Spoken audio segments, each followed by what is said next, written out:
সেই দেখা হয়, আমার দেখা হয়েছিল। এই বাবু, তোমার দেখা হয় নাই? দেখা হয় নাই ভগবানের সঙ্গে? দেখা হয় না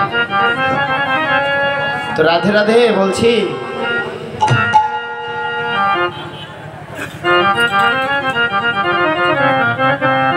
কীর্তন কি রতন, কীর্তনটাকে বুঝতে হবে।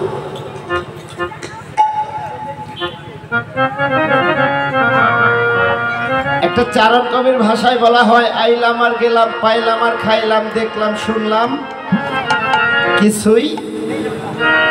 তাই না? এত রাত করে বসে আছি কেন? নিশ্চয়ই কিছু পাওয়ার আশায়।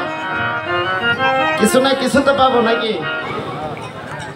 প্রসাদ পেলেও পাবো, কীর্তনিয়ার থেকে দুইটা ভালো কথা পেলেও আমরা পাবো। তো এগুলোকে যদি সম্বল করে না নিয়ে যাই, বসে থাকাটাই আমার আপনার ব্যথা।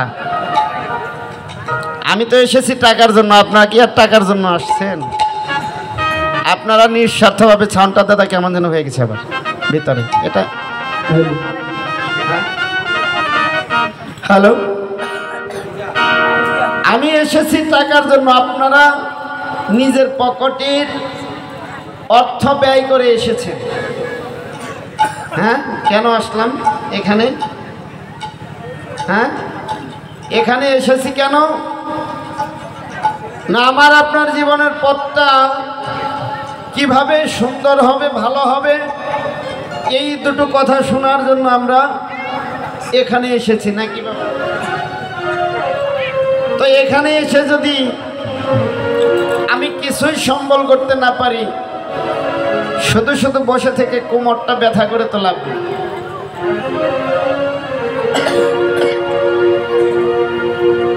এই আমার আপনার জীবনের হিসাব নিকাশটা যদি তাকে সঠিকভাবে না দিতে পারি, পুনরায় আসতে হবে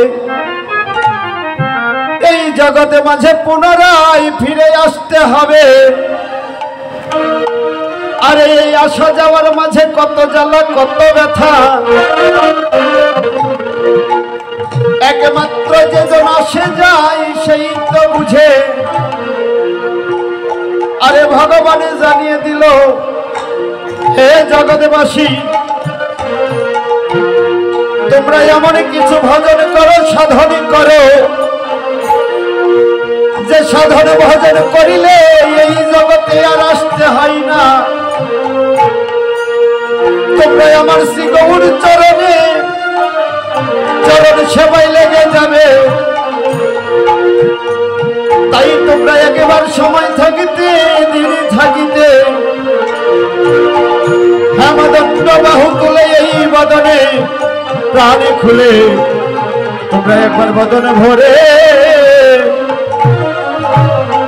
হরি বলো সবাই।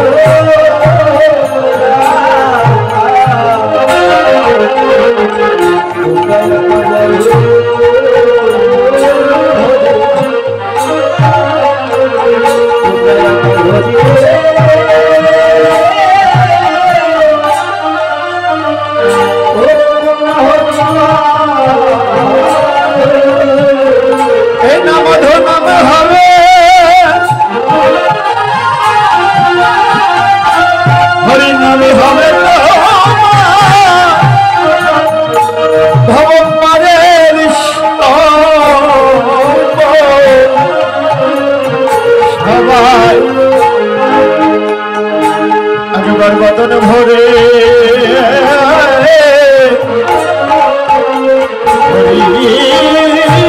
বলো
ভরে হরি